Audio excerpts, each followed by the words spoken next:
આવ્યો છું અને આવો નબળો અવાજ સાંભળવા માટે નથી આવ્યો। જ્યાં સુધી મારી નજર પહોંચે છે ત્યાં સુધી મારા આદિવાસી સમાજના સહજો ઉપસ્થિત થયા છે એ બધાને હું વિનંતી કરું છું કે બંને હાથ ઉપર કરીને મુઠ્ઠી વાળી અને તાકાતથી બોલવાની છે જય જોહાર, જય જોહાર, જય આદિવાસી, જય આદિવાસી।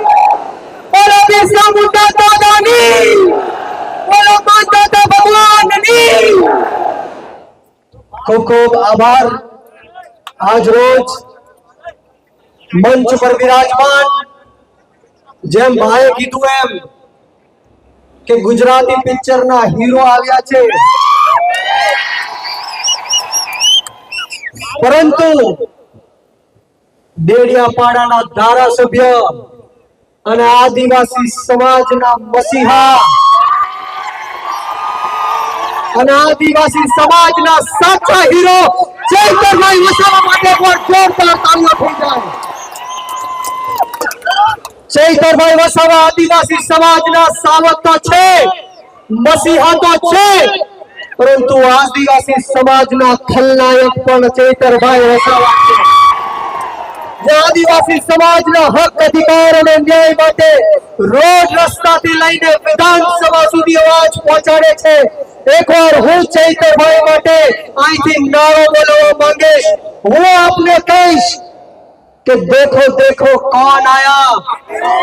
આપણે સૌએ કહેવાનું છે કે આદિવાસી શેર આયા।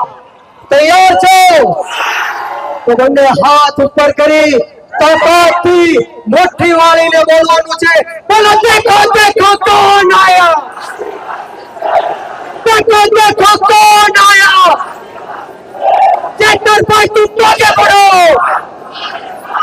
चैतरभाई संघर्ष करो। खूब खूब आभार। સાથોસાથ મંચ પર વિરાજમાન આપણા સૌના વડીલ અને દાહોદ જિલ્લાના નરેશભાઈ બારૈયા સાહેબ, રાકેશભાઈ, દેવેન્દ્રભાઈ, આ તમામ લોકો માટે એકવાર જોરદાર તાળીઓથી ગડગડાટ સાથે વધાવી લો મિત્રો। અને સાથોસાથ આ સભાનું આયોજન કરવા માટે જે કાર્યકર્તાઓએ નેતાઓએ ભારે જેમત ઉઠાવી છે, દિવસ રાત એક કર્યા છે, એમની માટે પણ એકવાર જોરદાર તાળીઓ થઈ જાય મિત્રો। મિત્રો વિશેષ વાતો નથી કરવી, સમય બહુ ઝાઝો થઈ ગયો છે, પરંતુ જે દાહોદ જિલ્લાના લોકોએ, ઓબીસી એસસી એસટી સમાજના લોકોએ જે મને અને ચૈતરભાઈને આશીર્વાદ આપ્યા છે, પ્રેમ આપ્યો છે, જે રીતના એ લોકોએ પોતાની લાગણી દર્શાવી છે, ત્યારે હું દાહોદ જિલ્લાના એક એક વ્યક્તિનું ઋણ જીવનમાં ક્યારેય ભૂલી નહીં શકું। આ તમામ લોકોનો ખૂબ ખૂબ આભાર વ્યક્ત કરું છું। અને સાથોસાથ આ જનસભા ન થવા દેવા માટે અનેક પ્રયત્નો ભ્રષ્ટાચારી ભારતીય જનતા પાર્ટીના લોકોએ કર્યા છે। અનેક પ્રયત્નો કર્યા કે આદિવાસી સમાજના લોકો આ જનસભામાં ઉપસ્થિત ન થઈ શકે, આ જનસભા ન થઈ શકે, ત્યારે આ જાહેર મંચ ઉપરથી આ ભ્રષ્ટાચારી ભારતીય જનતા પાર્ટીને હું કહેવા માંગીશ કે તમે ગમે એટલો અન્યાય કરો, ગમે એટલો અત્યાચાર કરો, ગમે એટલી તકલીફો આપો, પરંતુ આમ આદમી પાર્ટી આંદોલનની કોખમાંથી જન્મેલી પાર્ટી છે। આદિવાસી સમાજના લોકો ગરમ તપતી ભઠ્ઠીમાંથી નીકળેલા લોકો છે। અમે તમારી તાનાશાહીથી ડરવાના નથી, તમારી ગુલામીથી ઝૂકવાના નથી। અરે અમે અંગ્રેજો સામે નથી ઝૂક્યા તો કાળા અંગ્રેજો સામે શું ઝૂકવાના છીએ? આપણે સૌએ સાથે મળીને આમ આદમી પાર્ટીમાં જોડાઈને આ ભ્રષ્ટાચારી ભારતીય જનતા પાર્ટીના નેતાઓને એની માનો છઠ્ઠીનું તાળ યાદ દેવડાવી દેવાનું છે। જડબા તોડ જવાબ દેવાનો છે, ઈંટનો જવાબ પથ્થરથી દેવાનો છે। ઘણા બધા એના ભાજપના મંત્રીઓ અને ધારાસભ્યો એવા પ્રયત્ન કરતા હતા કે બ્રિજરાજભાઈ આ સભામાં ન આવે, બ્રિજરાજભાઈ દાહોદ જિલ્લામાં ન આવે, ચૈતરભાઈ આ સભામાં ન આવે, દાહોદ જિલ્લામાં ન આવે, પરંતુ હું એ મંત્રીઓને, ધારાસભ્યોને કહેવા માંગીશ कि क्या सोचे थे नहीं लौटेंगे, क्या सोचे थे नहीं लौटेंगे, और गलत जब तक तोड़ेंगे नहीं तब तक छोड़ेंगे नहीं।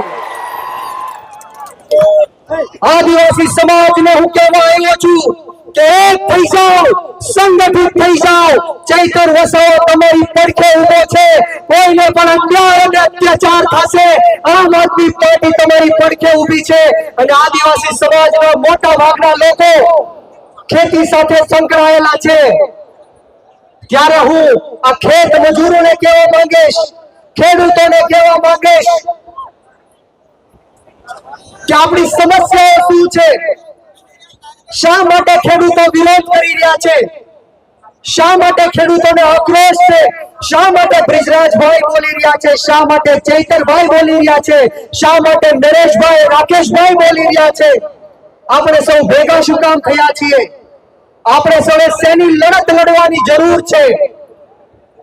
જ્યારે ગુજરાતના ગરીબ ખેડૂત પોતાનો પાક વેચવા માટે જાય છે, ત્યારે પૂરતો પાકનો ભાવ એને નથી મળતો।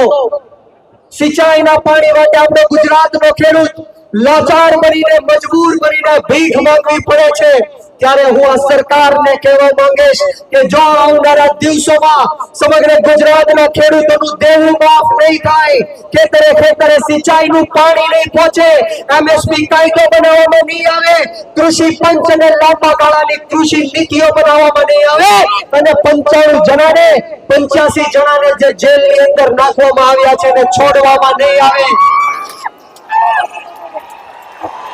તો સમગ્ર ગુજરાતનો 54 લાખ ખેડૂત એક થઈને આમ આદમી પાર્ટીમાં જોડાઈને ગાંધીનગરનો માર્ગ અપનાવશે, વિધાનસભા ઘેરશે અને જરૂર પડે તો આંદોલન પણ કરશે। આ હું સરકારને કહેવા માંગુ છું।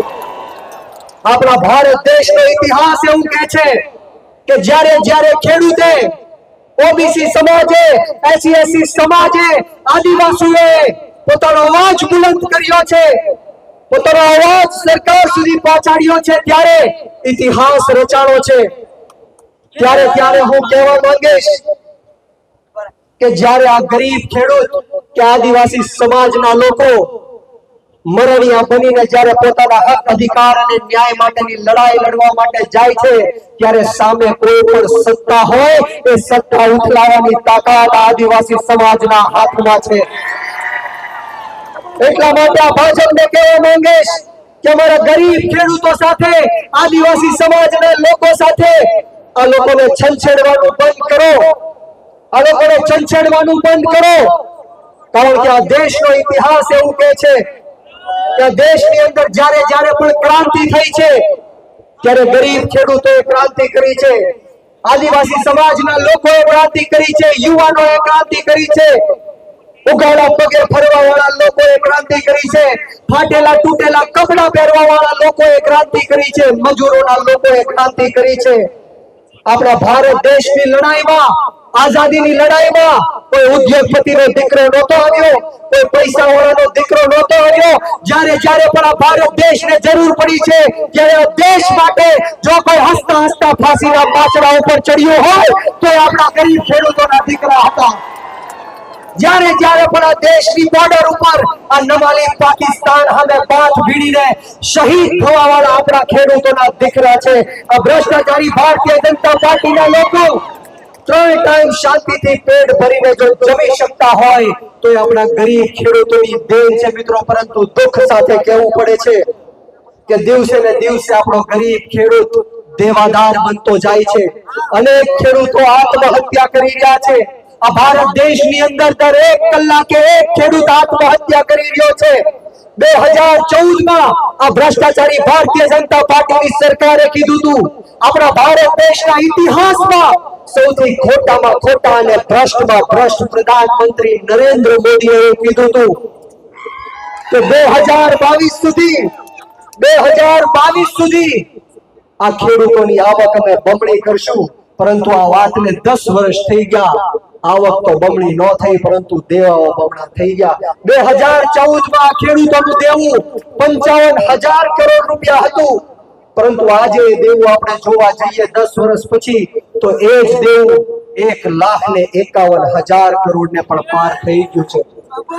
દોસ્તો, આપણે સૌએ જાગૃત થવાની જરૂર છે, એક થવાની જરૂર છે, સંગઠિત થવાની જરૂર છે અને ભ્રષ્ટ ભાજપની સામે લડાઈ લડવાની જરૂર છે।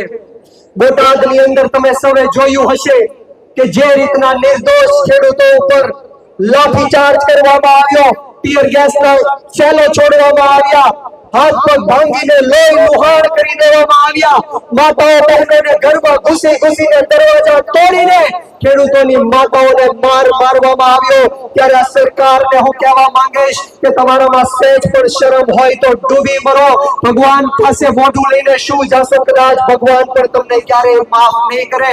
તમે માતાઓ બહેનોને માર્યો છે, અને તમારામાં હિંમત હોય, તમારામાં તાકાત હોય તો આ ખેડૂતના દીકરાનો અવાજ બંધ કરીને દેખાડો। તમારામાં હિંમત હોય, તમારામાં હિંમત અને તાકાત હોય, તમારી પોલીસમાં તાકાત હોય તો બ્રિજરાજ સોલંકીના વાહામાં દંડો મારીને બતાવો। તમારામાં તાકાત હોય તો ફરીવાર ચૈતર વસાવાને જેલમાં મોકલીને બતાવો।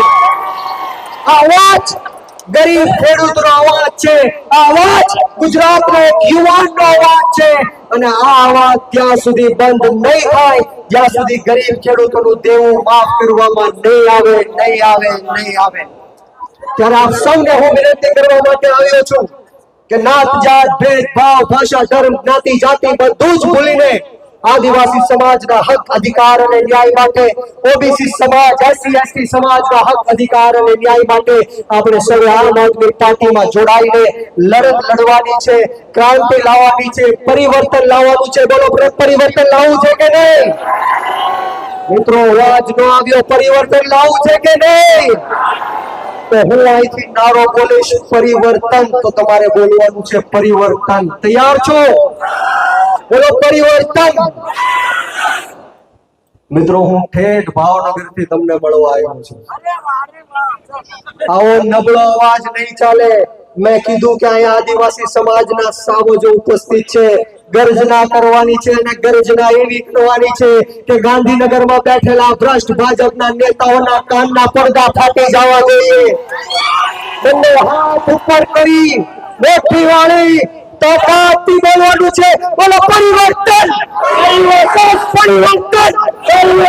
આદિવાસી માંગે, આદિવાસી માંગે, આદિવાસી માંગે, યુવાનો માંગે, દાહોદ માંગે, ગુજરાત માંગે। જોરથી બોલો, તાકાતથી બોલો।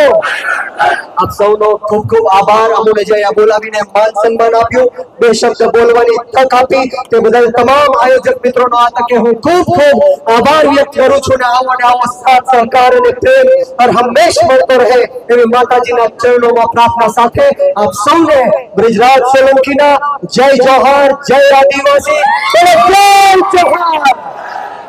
જય જોહાર, જય આદિવાસી, જય આદિવાસી। ખૂબ ખૂબ આભાર।